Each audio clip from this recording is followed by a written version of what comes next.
वंदे सद्गुणलब्धौ वंदे सद्गुणलब्धौ। तत्वार्थिक महाशास्त्र की तत्वार्थ राजवार्तिक नामक ये टीका है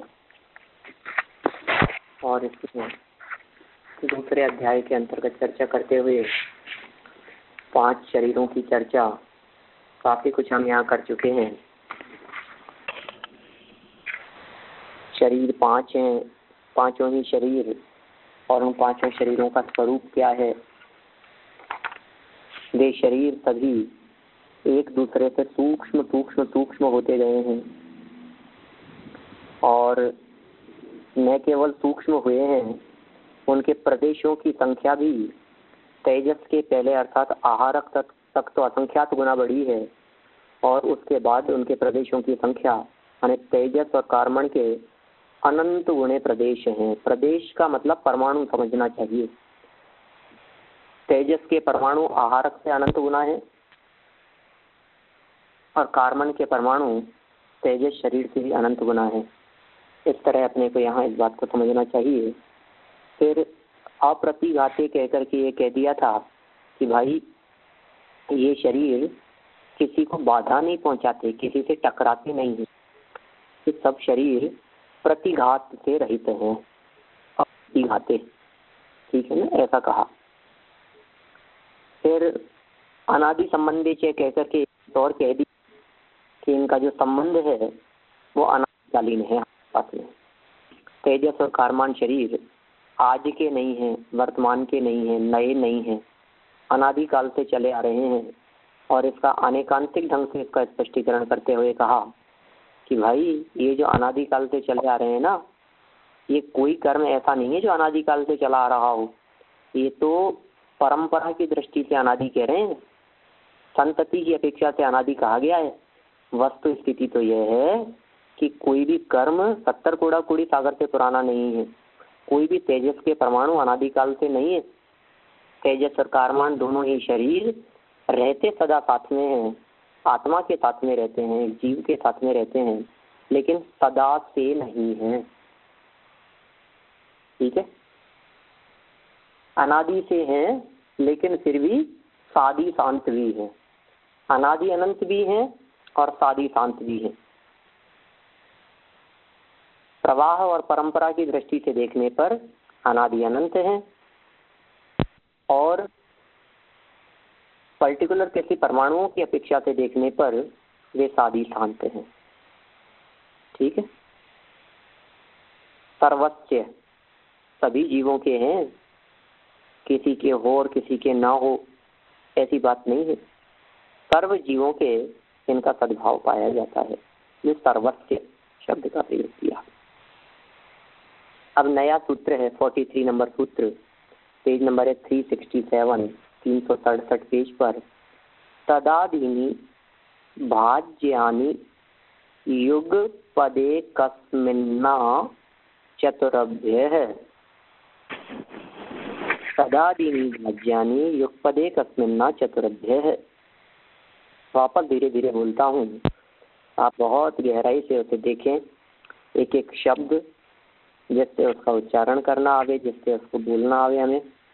तदा तदा दी नि तदादीनि तदादीनि भाज्यानि तदादीनि भाज्यानि युगपदे कस्मिन्ना चतुरभ्यः। युगपदे कस्मिन्ना चतुरभ्यः चतुरभ्यः तदादीनि भाज्यानि युगपदे कस्मिन्ना चतुरभ्यः। ठीक है, क्या अर्थ हुआ इसका कि तद आदिनी यहाँ से शुरू करके, तत् माने वह, आदिनी शुरू करके, 2 से शुरू करें अपन।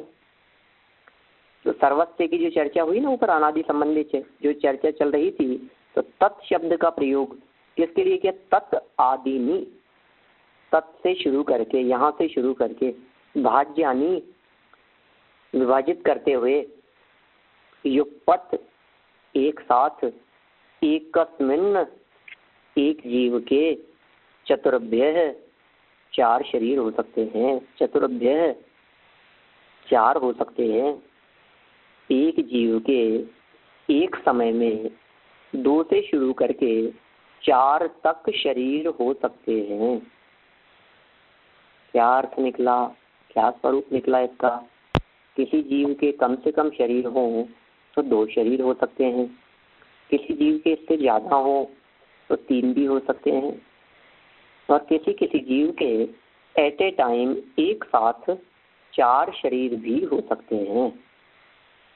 ये इसका अर्थ हुआ।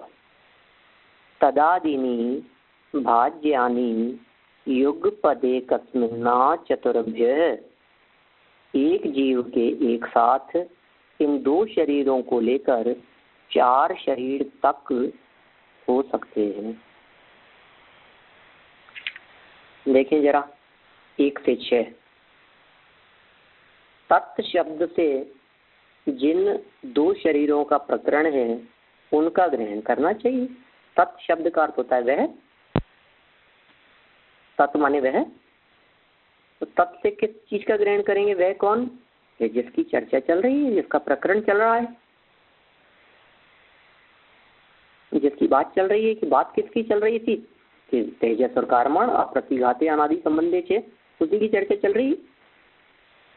तेजस और कारमाण ये जो 2 शरीर हैं, इन 2 शरीरों से आदि शब्द व्यवस्थावाची है। आंग उपसर्ग अभिविधि के अर्थ में है, अतः किसी के 4 भी हो सकते हैं। समझ में ही बात? ये जो इन्होंने कहा है ना भाज्यानि, किसी के अर्थ में किसी के 4 भी हो सकते हैं। यदि मर्यादार्थक होता तो 4 से पहले अर्थात 3 शरीर तक का नियम होता। माने ये जो पद दिया है चतुर्भ्य के पहले, यदि मर्यादार्थक यदि इसका अर्थ करते कि यहाँ तक की मर्यादा, तो फिर 3 तक ही होता। जैसे पहले आए ना इस तरह के प्रयोग, प्राक तेजसात, तो तेजस से पहले तक की मर्यादा हो गई है। आहारक तक होते हैं, तेजस शामिल नहीं होगा उसमें। किसी आत्मा के 2 शरीर तेजस और कारमान होंगे, यदि कम से कम होंगे तो कब हो सकते हैं? ये हम सब जानते हैं, विग्रह गति के काल में। माने विग्रह गति के काल में इस जीव के जो शरीर मिलते हैं, जो शरीर दिखाई देते हैं, वे शरीर हैं 2 शरीर, जिन्हें तेजस शरीर और कारमान शरीर कहा जाता है। इसके अलावा विग्रह गति के काल में औदारिक भी नहीं होता, आहारक भी नहीं होता और पैतृक भी नहीं होता। पंडित जी, हाँ, तो 2 शरीर होते तो किसी आत्मा के ऐसे क्यों लिखा है? किसी आत्मा के मतलब किसी, कभी कभी किसी आत्मा के कहने का मतलब ये है कि सबके नहीं होते ना। जैसे अभी अपने नहीं है ना, तो किसी के मतलब कंडीशन लगा दी यहाँ। क्या कंडीशन लगा दी? कि किसी आत्मा के मतलब उस आत्मा के जिसने औदारिक या वैक्रियक शरीर को छोड़ दिया है और नवीन शरीर धारण नहीं किया है, ऐसे किसी आत्मा के। ठीक है साहब, किसी किसी के होते हैं, तो किसी किसी के क्यों लगाए? किसी किसी के मतलब उन्हीं के होगा जिन्होंने औदारिक छोड़ दिया है। औदारिक छोड़ दिया है और नया धारण किया नहीं है, वैक्रियक छोड़ दिया है और नया प्राप्त किया नहीं है, उसी के होगा। क्या देखिए, किसी आत्मा के 2 शरीर तेजस और कारमण होंगे। 3 कैसे होंगे? ये 3 औदारिक तेजस और कारमान हो सकते हैं, अथवा वैक्रियक तेजस और कारमान होंगे। बोलिए 3 कैसे होंगे? इतनी सुंदर बात कह दी है। या तो तेजस कारमान के साथ में औदारिक होगा, या फिर तेजस कारमान के साथ में वैक्रियक होगा। देवों के 3 शरीर है, नारकियों के 3 शरीर है, मनुष्यों और तिर्यंचों के सामान्य से 3 शरीर है। हमारे वर्तमान में 3 शरीर का सद्भाव है, औदारिक भी है, तेजस भी है और कारमण भी है। 3 शरीर है हमारे वर्तमान में, तो औदारिक, तेजस और कारमण। और देवनारकियों के वैक्रियक, तेजस और कारमान। तो औदारिक के साथ में 3 ले रहे या वैक्रियक के साथ में 3 ले रहे हैं, 3 शरीर का सद्भाव भी जीव के हो सकता है। 4 कैसे होंगे कि किसी के औदारिक, आहारक, तेजस और कारमण, ये 4 भी हो सकते हैं किसी किसी के। जैसे मान लीजिए कोई रिद्धिधारी मुनिराज है, आहारक रिद्धि है उन मुनिराज के। अब आहारक रिद्धिधारी उन मुनिराज के कितने शरीर होंगे? औदारिक तो है ही उनके, मुनिराज हैं, 6वें 7वें गुणस्थानवर्ती हैं, मनुष्य गति के जीव हैं, तो औदारिक तो है ही। और तेजस और कारमान का संबंध तो अनादिकाल से है, तो तेजस और कारमान शरीर भी है, 2 हो गए। अब 2 ये हो गए, 1 वो हो गया, तेजस, कारमान और औदारिक, तो 3 हो गए। अब लेकिन रिद्धिधारी है, और रिद्धिधारी में भी आहारक रिद्धि होने से आहारक पुतला या आहारक शरीर उनके मौजूद है,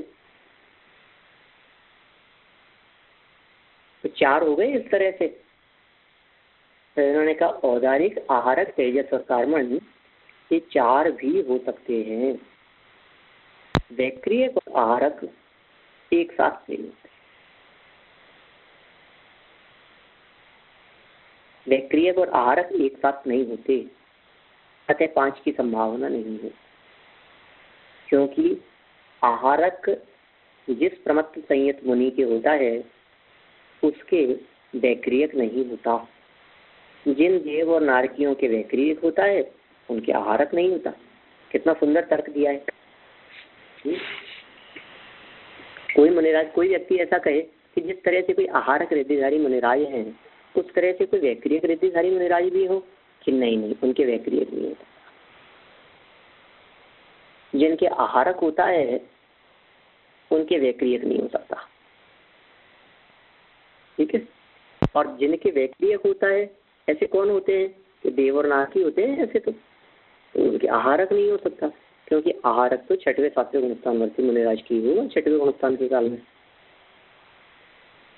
तो इस तरह से एक साथ एक जीव के कम से कम विग्रह गति के काल में 2 शरीर और मैक्सिमम रिद्धिधारी मुनिराज के जीवन में शरीर हो सकते हैं, बस। इसके अलावा और कोई ऑप्शन नहीं। सूत्र समझ में आ गया क्या सूत्र कहना चाहते हैं? इस सूत्र के माध्यम से क्या बात कही गई है?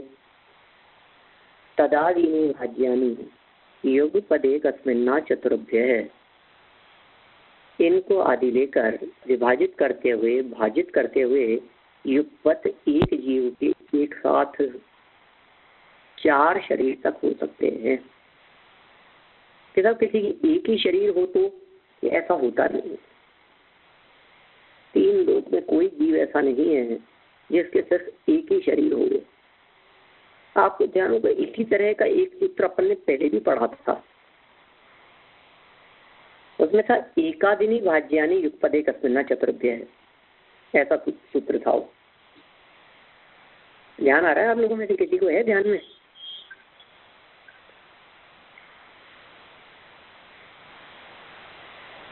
एकादिनी भाज्यानि युगपदे कस्मिन्ना चतुर्भ्य है, सिर्फ तत् की जगह एक शब्द था, तद की जगह एक शब्द था, बाकी सूत्र हूबहू यही था। 5 ज्ञानों की चर्चा करते समय अपने ये बात पढ़ी है पहले, ठीक है ना, जिसमें कहा था मति श्रुतावली मने परे केवलानी ज्ञानम। ये जो 5 ज्ञान है, इन 5 ज्ञानों में से एक जीव के एक साथ एट ए टाइम कम से कम 1 हो सकता है, अधिक हो तो 2 हो सकते हैं, अधिक हो तो 3 हो सकते हैं, अधिक हो तो 4 हो सकते हैं। माने एक जीव के अधिकतम 4 शरीर, 4 ज्ञान तक हो सकते हैं, 5 नहीं हो सकते। और मिनिमम कितने की? मिनिमम 1 भी हो सकता है, एक ही कि हाँ केवल ज्ञान अकेला ही होता है। 2 होंगे तो मति श्रुत होंगे, 3 होंगे तो मति श्रुतावधि भी हो सकता है, मति श्रुत मने पर्याय भी हो सकता है, और 4 हो तो मति श्रुतावधि मने पर्याय हो सकता है। उसी तरह की बात यहाँ इन्होंने कही है, यही यहाँ 1 से शुरू नहीं किया, यहाँ 2 से शुरू किया है तदादिनी शब्द कहकर। मैंने किसी जीव के एक ही शरीर हो गए ऐसा होता नहीं है। आप देखिए कभी कभी ऐसा लगता है जब हमारे 3 शरीर हैं तो ये जीव शरीर को भी तो नहीं संभालता है। आत्मा की तो मान लो इसको खबर नहीं है, आत्मा की तो खबर नहीं है, समझ लिया, लेकिन शरीर की भी तो खबर नहीं है। आत्मा की खबर नहीं है ये एक बात है, और शरीर की भी खबर नहीं है, फिर क्या होगा? आत्मा की खबर नहीं, अब शरीर की भी खबर नहीं, कैसी बात कर रहे हो? शरीर की तो खबर है हमारे को कि भैया कौन से शरीर की खबर है? औदारिक शरीर की फिर खबर रखने की बात करता है, तेजस कार्बन शरीर की किसे खबर है? औदारिक शरीर को तो संभालने की बात करता है, तेजस कार्बन को क्यों नहीं संभालता है? उन शरीरों को देखना अंदर में क्या दशा है तेजस कार्बन को, वो क्यों नहीं दिखते हैं तेरे को?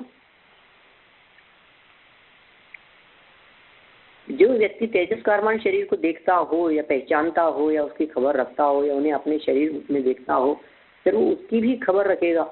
शरीर की खबर रखने वाला व्यक्ति जो हो, कर्मों की क्या स्थिति है, वो कर्म कैसे बन रहे हैं, क्या वस्तु स्थिति है, प्रैक्टिकल क्या पोजीशन बन रही है ना?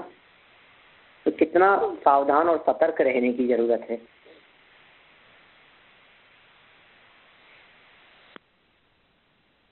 चलिए ये क्लियर हो गई, मैं समझता हूँ ये 4 शरीरों तक की बात। हाँ पंडित टाइम बोलिए। यहाँ ये जो एक ही शब्द का जो फर्क है उससे इतना हम वो ज्ञान के बारे में है और ये शरीर के बारे में है, तो ये डिफरेंस इतना पता नहीं चलता एक ही सूत्र में, एकादीन और तत्दीन। तो तत्दीन के लिए शरीर को यहाँ लेना और एकादीनी के लिए ज्ञान को लेना। नहीं, एक्चुअल में क्या है, ये सब तदादिनी से शरीर की बात हो या एकादिनी से ज्ञान की बात हो, ऐसा अर्थ नहीं है। बात तो ये है वहाँ प्रकरण है ना, एक वर्ड का। हाँ, वर्ड का डिफरेंस तो इतना ही है, लेकिन वहाँ जो प्रकरण चल रहा था वहाँ उस शब्द का प्रयोग किया था एक से शुरू करके, और यहाँ तत् शब्द का प्रयोग है 2। तत् शब्द का प्रयोग है तेजस और कार्बन। हाँ। तत् शब्द का प्रयोग जो किया गया, तत् शब्द का क्या मतलब है कि तत् शब्द मतलब जिसकी चर्चा अभी चल रही थी ऊपर, बरोबर। तत् माने वह, तो किसकी चर्चा चल रही थी ऊपर? का तेजस कार्बन की। तो का तदादिनी वाद्यानी मतलब तेजस कार्बन से शुरू करके एक जीव के ज्यादा से ज्यादा 4 शरीर तक हो सकते हैं। हाँ हाँ, वो उस सब्जेक्ट पे है तो वो उस तरह समझ लेना, बरोबर। से उस अर्थ निकलेगा। यहाँ ज्ञान और शरीर शब्द का प्रयोग तो है ही नहीं सकते। हाँ हाँ हाँ, ऐसे ही हम देखे 2 सूत्र अगर बिठा दिए हैं वहाँ पर, कुछ अपने को पता नहीं है सब्जेक्ट के बारे में, तो फिर पता नहीं चलता कि ये एकादीनी ज्ञान के बारे में बताया है। जी, ये तो अपने को पता है ना कि वो प्रकरण वहाँ था, इसलिए। हाँ बरोबर। देखिए आगे 44 नंबर का सूत्र, मैं आगे बढ़ता हूँ थोड़ा सा, कोशिश करते हैं कि अपना शरीरों वाला प्रकरण आज पूरा हो जाए। नहीं होगा, कोशिश कर सकते हैं। देखिए आप, निरुपभोगमन्त्यम, निरुपभोगमन्त्यम, निरुपभोगमन्त्यम, निरुपभोगम अंत्यम, निरुपभोगम, निरुपभोगम अंत्यम। 44 नंबर सूत्र, अंतिम कार्बन शरीर निरुपभोग होता है, माने उससे उपभोग नहीं होता, माने वो किसी काम नहीं आता, उस शरीर से किसी प्रकार के प्रयोजन की सिद्धि नहीं होती, लौकिक पारलौकिक किसी भी प्रकार के। औदारिक शरीर से हम खाते पीते हैं, घूमते फिरते हैं, चलते हैं, बोलते हैं, बात करते हैं, है ना, पंचेंद्रीय विषयों को भोगते हैं, तो उपभोग में आता है औदारिक शरीर। वैक्रियक शरीर से भी ये सब कार्य देखे जाते हैं, आहारक शरीर से भी इस तरह के कार्य देखे जाते हैं, माने तीर्थ वंदना के विकल्प से ही हो, शंका के समाधान के लिए ही हो, लेकिन वो प्रयोजन की सिद्धि तो कराता ही है। तेजस शरीर, कि तेजस शरीर का कैसा उपभोग होता है कि उसको भी उपभोग के अंतर्गत उसको शामिल किया है, माने उसका कोई ना कोई कार्य दिखाई देता है हमारे को वर्तमान में, तेज दिखाई दे रहा है, उष्णता दिखाई दे रही है, लेकिन कार्बन शरीर वो बोले उसका उपभोग नहीं कर सकते, उपयोग नहीं ले सकते हम उसको, इसलिए निरुपभोगम अंत्यम ऐसे सूत्र का प्रयोग करके कह रहे हैं कि यह अंतिम शरीर उपभोग के अयोग्य है। निरुपभोगम अंत्यम, निरुपभोगम अंतिम कार्बन शरीर निरुपभोग होता है। पढ़े टीका इसकी, देखिए आगे 368 पेज। इंद्रियों के द्वारा शब्दादि की उपलब्धि को उपभोग कहते हैं। क्या कह रहे हैं? इंद्रियों के द्वारा शब्दादि की उपलब्धि को, इंद्रियों से जो शब्द की उपलब्धि हुई, शब्द आदि की कर्णेंद्रिय से, चक्षु इंद्रिय से, रसना घ्राण इंद्रिय से, ये इंद्रियों के द्वारा शब्द आदि के अंदर वही सब ले लेना, स्पर्श रस गंध वर्ण और शब्द। तो शब्द से आदि लेकर के शब्द वर्ण गंध स्पर्श रस ये सब शामिल हो जाएंगे, ये शब्द आदि। तो इंद्रियों के द्वारा किसकी उपलब्धि हुई कि शब्द ग्रहण का नाम उपभोग है, मतलब इंद्रियों के माध्यम से विषय ग्रहण करने को उपभोग कहते हैं। ये उपभोग का अर्थ है। उपभोग का अर्थ प्राप्त करना, उपभोग का अर्थ ग्रहण करना। यद्यपि कर्मादान निर्जरा और सुख दुखानुभवन आदि उपभोग कार्बन शरीर में संभव है, फिर भी विग्रह गति में द्रव्येंद्रियों की रचना नहीं होती। देखिए क्या कह रहे हैं, यद्यपि कर्मादान निर्जरा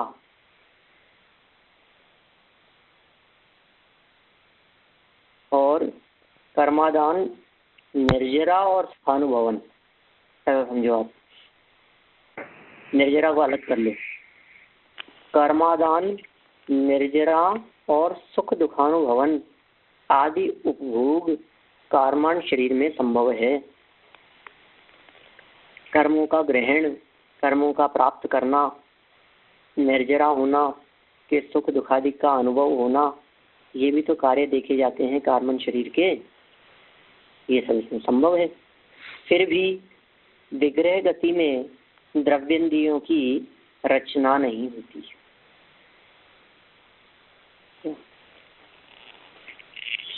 विग्रह गति में द्रव्येंद्रियों की रचना नहीं होती फिर भी। अतः विवक्षित उपभोग कार्बन शरीर में नहीं पाया जाता। जैसे विवक्षित उपभोग की बात है, ऐसा उपभोग नहीं पाया जाता कार्बन शरीर में। तेजस शरीर चूंकि योग निमित्त, योग अर्थात आत्म प्रदेश परिस्पंद में भी निमित्त नहीं होता, अतः उसकी उपभोग विचार में विवक्षा नहीं है। अब इसको इन्होंने अलग कह दिया उसको कि उपभोग विचार के अंदर उसकी विवक्षा ही नहीं, तो आप अलग समझो, उसको भिन्न ही समझो आप। अतः योग निमित्त शरीर में, योग निमित्त शरीरों में अंतिम कार्बन शरीर ही निरुपभोग है, सोपभोग। ठीक है, निरुपभोग क्या हुआ? हाँ, कर्मादान निर्जरा क्या कहना चाहते हैं? कर्मादान जी ऐसा कहना चाहते हैं कि ये जो कार्बन शरीर है, ये शंकाकार की शंका है, समझिए आप इस प्रकार की कि साहब कार्बन शरीर में भी तो उपभोग होता है ना, कार्बन शरीर भी तो काम करता है ना। कि क्या काम करता है कि कर्मादान, कर्मों को ग्रहण करने का काम करता है। अच्छा। कर्मादान मतलब कर्मों को ग्रहण करने का काम करता है। निर्जरा माने कर्मों को छोड़ने का काम करता है। और सुख और दुख का अनुभव, ये भी उन कार्बन शरीर का ही काम है। तो ऐसा उपभोग होता है कार्बन शरीर का भी। तो ये कह रहे हैं कि विग्रह गति में इंद्रियों की रचना करने में समर्थ नहीं होता हो। विग्रह गति में क्या मानेंगे? यदि कार्बन शरीर को भी उपभोग योग्य मानेंगे तो विग्रह गति में भी इंद्रियादि की रचना करने वाला उसको मानना पड़ेगा। विग्रह गति में भी सद्भाव मानना पड़ेगा उसको, उपभोग का सद्भाव मानना पड़ेगा। जबकि ऐसा तो होता नहीं, विग्रह गति के अंदर तो किसी प्रकार का कोई उपभोग रहा नहीं।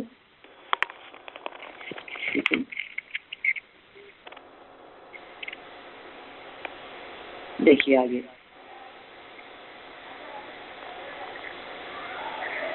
तेजस शरीर की भी होगी ना बात, उसमें कोई विवक्षा नहीं है।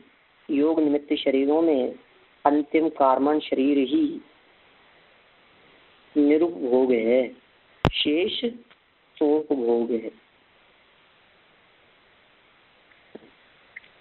बाकी के उपभोग सहित हैं। अब तेजस को भी छोड़ लो एक प्रकार से, क्योंकि तेजस को भी अपन क्यों शामिल करें इसमें? औदारिक, वैक्रियक, आहारक, ये तीन तो स्पष्ट रूप से उपभोग में काम में आते हैं। उपभोग किया जाता है, इन तीन शरीरों से भोगा जाता है। और तेजस को छोड़ दिया जाए तो अकेला कार्बन शरीर ही ऐसा है जो अनुपभोग है, निरुपभोग है, जो भोग में काम नहीं आता है। ठीक है पंडित जी, कार्बन शरीर में सुख दुख का अनुभव होता है? कार्बन शरीर में नहीं होता, लेकिन कार्बन शरीर से होता है। कार्बन शरीर से, ओके।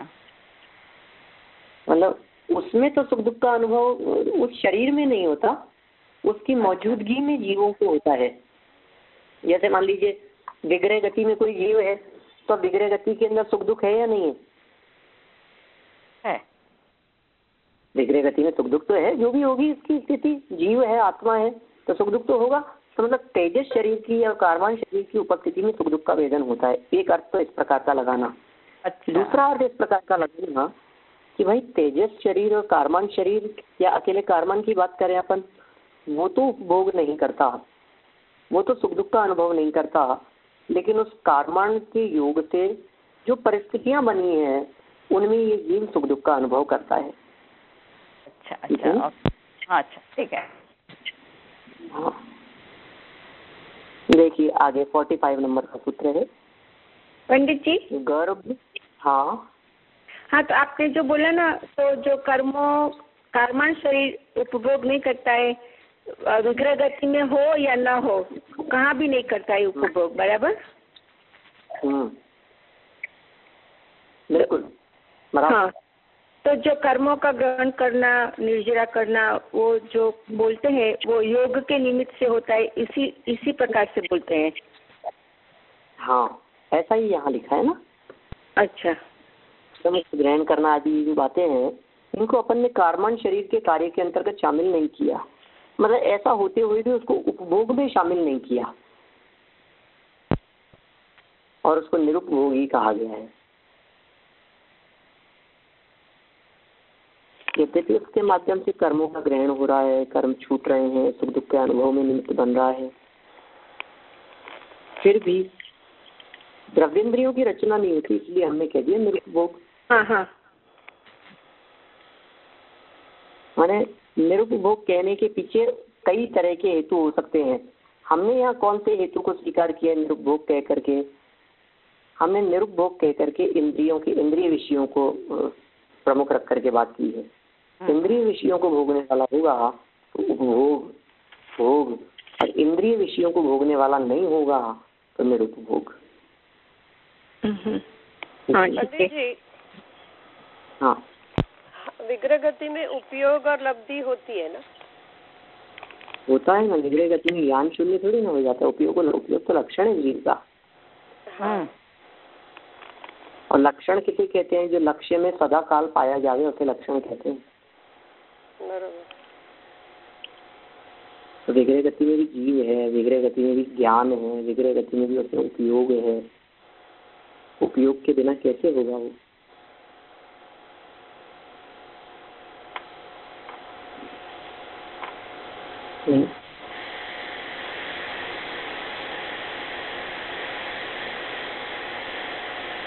चलें आगे फिर और हाँ जी। हो गया ना मेरे को यहाँ तक की बात तो हो गई। 45 नंबर 46 नंबर सूत्र। अब ये जो आगे जो सूत्र दिए हैं इनमें ये कहना चाह रहे हैं कि जिन 5 शरीरों की चर्चा अभी तक हमने की है ये 5 शरीर किसके कौन कौन सा होता है ये बता दो हमारे को। अब ये कोई विशेष बात तो है नहीं है, अपन तो ये याद ही हो गई अपने को 5 शरीरों की चर्चा करते करते। हमें तो लगता है उमा स्वामी आचार्य के सूत्रों की व्याख्या ही मत करो आप, क्योंकि सूत्रों की व्याख्या करी और व्याख्या करती आगे सूत्र का मैटर उसमें आ गया। तो जी अकलंक देव आचार्य के पास में कैसी समस्या रही होगी ये पहले ही बता चुके हैं। ये तो गर्भ सम्मूर्छन यमाद्यम मूल सूत्र क्या है? गर्भ सम्मूर्छन यमाद्यम। गर्भ सम्मूर्छन यमाद्यम। गर्भ सम्मूर्छनम गर्भ सम्मूर्छनजम आद्यम। गर्भ सम्मूर्छनजम सम्मूर्छनजम सम्मूर्छनज गर्भ सम्मूर्छनज अनुस्वार आ जाएगा उसके ऊपर और आद्यम। जितने गर्भज और सम्मूर्छन जन्य शरीर हैं वे सब आद्यम पहला शरीर है उनके। पहला कौन सा? आद्यम। आद्यम मतलब आदि वाला, आदि मतलब शुरू वाला। तो गर्भ और सम्मूर्छन जिन जीवों का जन्म होता है तीन ही तरह के तो जन्म कहे थे।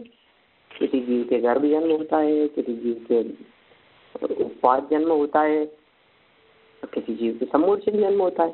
सम्मूर्छन गर्भोपादा जन्म तो जन्म के 3 भेद देखे गए अपन ने। सम्मूर्छन गर्भोपादा जन्म, सम्मूर्छन जन्म, गर्भ जन्म और उपपाद जन्म, ये 3 ही प्रकार के जन्म है। ये कह रहे हैं अब इन 3 प्रकार के जन्मों में जिनके सम्मूर्छन जन्म होता है नियम से औदारिक शरीर है, जिनके गर्भ जन्म हुआ है नियम से औदारिक शरीर है। किसी से कहा हमने कि जो अंडा है इसके कौन सा शरीर होगा इसके अंडे के? हमने कहा अंडा कौन सा जन्म होता है? गर्भ से होता है अंडा, तो गर्भ जन्म का भेद है बस। गर्भ सम्मूर्छन के माध्यम औदारिक ही नहीं ख्याल में बात। जिन जिन जीवों के सम्मूर्छन जन्म होता है अब वो सम्मूर्छन 1 इंद्रिय के भी होगा, 2 इंद्रिय के भी होगा, 3 इंद्रिय, 4 इंद्रिय, 5 इंद्रिय आदि भी होंगे, बड़े बड़े जीव भी होंगे, विशालकाय भी होंगे। वो सब मनुष्य और तिर्यंच, क्योंकि सम्मूर्छन जीव भी मनुष्य और तिर्यंचों में ही होते हैं और गर्भज जन्म भी मनुष्यों और तिर्यंचों में ही होता है। इसलिए गर्भ सम्मूर्छन जमाद्यम इसका एक इस प्रकार का अर्थ भी लगाया जा सकता है कि मनुष्य और तिर्यंच गति में औदारिक शरीर होता है। ठीक है ना? कैसा अर्थ निकला इसका कि मनुष्य और तिर्यंच गति में औदारिक शरीर होता है। देखिए 1 इंद्रिय, 2 इंद्रिय, 3 इंद्रिय, 4 इंद्रिय, अथनी 5 इंद्रिय तक के जीव सब सम्मूर्छन और मनुष्य गर्भज, बकरी, कुत्ता, बिल्ली, गाय, भैंस, घोड़ा, गधा, ये सब क्या है? ये सब गर्भज। शेर, चीता, पक्षी सब गर्भज। तो कहे कि जितने पशु पक्षी हैं वे या तो गर्भज होते हैं या सम्मूर्छन होते हैं। मनुष्यों के अंदर गर्भज होते हैं, सम्मूर्छन होते हैं। लभ्य पर्याप्त समाप्त के 18वें भाग वाले आयु वाले जीव है ना सम्मूर्छन मनुष्य गति के। लाइन बहुत शॉर्ट में कह दी, गर्भ सम्मूर्छन माध्यम, लेकिन सारा मर्म बढ़ गया है अपने शरीरों की चर्चा का। गर्भ सम्मूर्छन माध्यम, गर्भ सम्मूर्छन क्षणजम, ऐसा वहां से तोड़ना चाहिए एक्चुअल में इसको। गर्भ सम्मूर्छनजम आद्यम, गर्भ सम्मूर्छनजम आद्यम। जितने गर्भज और सम्मूर्छन जन्य शरीर हैं वे सब औदारिक हैं। उन सबके हमारे को औदारिक पना ही जानना चाहिए। फिर आगे 46 नंबर, औपपादिकम वैक्रियकम। औपपादिकम वैक्रियकम, औपपादिक शरीर वाले, औपपादिकम वैक्रियकम, औपपादिक जन्म वाले। पीछे आई थी ना इस तरह की चर्चा, अपने की है शायद इस तरह की चर्चा। देव नारकाणाम उपादय है, 34 नंबर का सूत्र आया था पहले। देव नारकाणाम उपादय है कि देवों और नारकियों का उपाद जन्म होता है। और फिर यहाँ सूत्र ये औपपादिकम वैक्रियकम, देवों और नारकियों का उपाद होता है और जिनके उपाद होता है उनके वैक्रियक शरीर होता है। कैसे, किससे कौन सा लिंक होगा? आपस में यदि इनकी कनेक्टिविटी नहीं मानेंगे ना अपन तो गड़बड़ हो जाएगी। देव नारकाणाम उपादय है, देवों और नारकियों के उपाद जन्म होता है और जिनके उपाद जन्म होता है, औपपादिकम वैक्रियकम कह करके क्या कहना चाह रहे हैं? जिन जीवों के उपाद जन्म होता है उनके क्या होगा? वैक्रियकम, उनका वैक्रियक शरीर होता है। कि किनके होता है ये तो बताओ हमारे को। उपाद तो लगा लो आप, देव नारकाणाम कह दिया था हमने तो बतलाया आपको। देवों के उपाद जन्म होता है और नारकियों के उपाद जन्म होता है। इसका मतलब प्रत्येक देव और प्रत्येक नारकी के जो शरीर है उस शरीर को हम वैक्रियक शरीर कहते हैं। उस शरीर को वैक्रियक शरीर मानना चाहिए। गर्भ सम्मोचन माध्यम औपपादिकम वैक्रियकम, गर्भ सम्मोचन के माध्यम औपपादिकम वैक्रियकम। और औपपादिकम वैक्रियकम देव नारकाणाम उत्पाद है, औपपादिकम वैक्रियकम। ऐसे इन दोनों को जोड़ लो आप, 34 और 46 इन दोनों सूत्रों को साथ में प्रयोग कर सकते हैं। कभी इस तरह की शरीर आदि की कुछ ऐसी चर्चा चले तो आप क्या कह सकते हैं? देव नारकाणाम उत्पाद है, देव और नारकियों के उत्पाद शरीर होता है, उत्पाद जन्म होता है। और उत्पाद औपपादिकम वैक्रियकम, जिनके औपपादिक होता है उनका वैक्रियक शरीर होता है। तो एक औदारिक शरीर की बात होगी और एक वैक्रियक शरीर की बात होगी। क्लियर हो गई? दो शरीरों के मालिक कौन कौन है? अभी इसको उल्टा पूछ ले हैं आपसे ये पूछे हमें बतलाइए औदारिक शरीर का मालिक कौन होता है?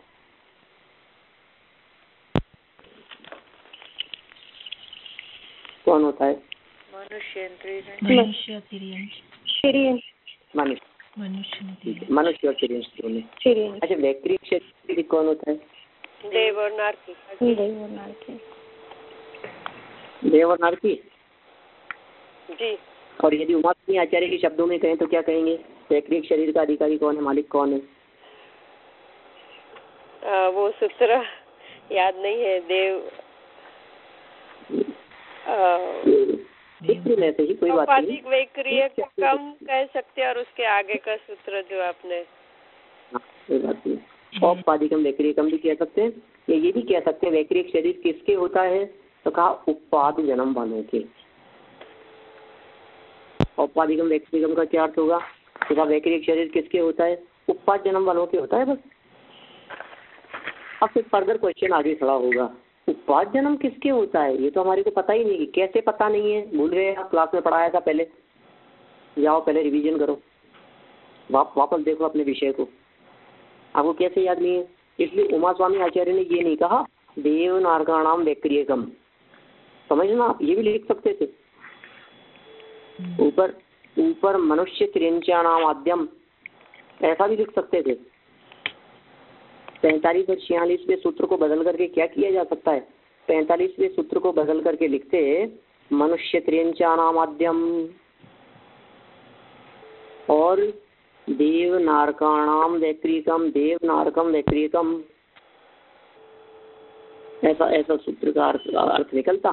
तो देवों और नारकियों के वैक्रियक उन्होंने मान के चल रहे हैं। वो जो चीज हम आपको पढ़ा चुके हैं उस चीज के बारे में हम मान करके चलते हैं कि आपको वो चीज अवश्य याद होगी ही होगी, आपको तैयार होगी ही होगी। कोई शंका नहीं है इसमें हमारी। ठीक है, गर्भ समूर्चन माध्यम औपाधिकम व्यक्रियतम, उपवाद जन्म वालों के व्यक्रियत होता है। कुछ पूछना हो तो बोलिए आप लोग।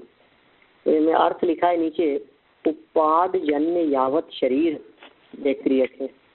उपाद जन्य यावत शरीर, तो जो शरीर उपाद जन्य है, जिस शरीर का उत्पाद हुआ है, उत्पाद जन्म की क्या विशेषता थी कि लंबे चौड़े पैदा होते थे। तो अगर जो जीव लंबे चौड़े एक साथ पैदा होने वाले हैं, चाहे वो देव हों चाहे वो नारकी हों, बड़े युवाओं के रूप में जिनका जन्म होने वाला हो, समझ लीजिए आप, शरीर से संबंध होने के कारण वो व्यक्रियत शरीर वाले हैं। ये क्रिया रिद्धि का संबंध भी शरीर से ही होता है, व्यक्रियत शरीर का संबंध भी इससे है। औपाधिकम व्यक्रियतम।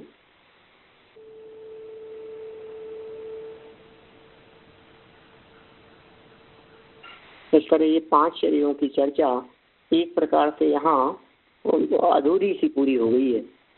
वो आगे जो है लब्धि प्रत्ययम से कह करके व्यक्रियत शरीर की चर्चा है। व्यक्रियत शरीर को एक अन्य अपेक्षाओं से, अन्य विवक्षाओं से शरीर रूप में, विक्रिया रिद्धि के अर्थ में उसको शरीर रूप में मान करके यदि देखा जाए तो फिर मनुष्य गति के जीवों में भी, माने औदारिक शरीर वालों में भी व्यक्रियत शरीर का सद्भाव हो जाएगा।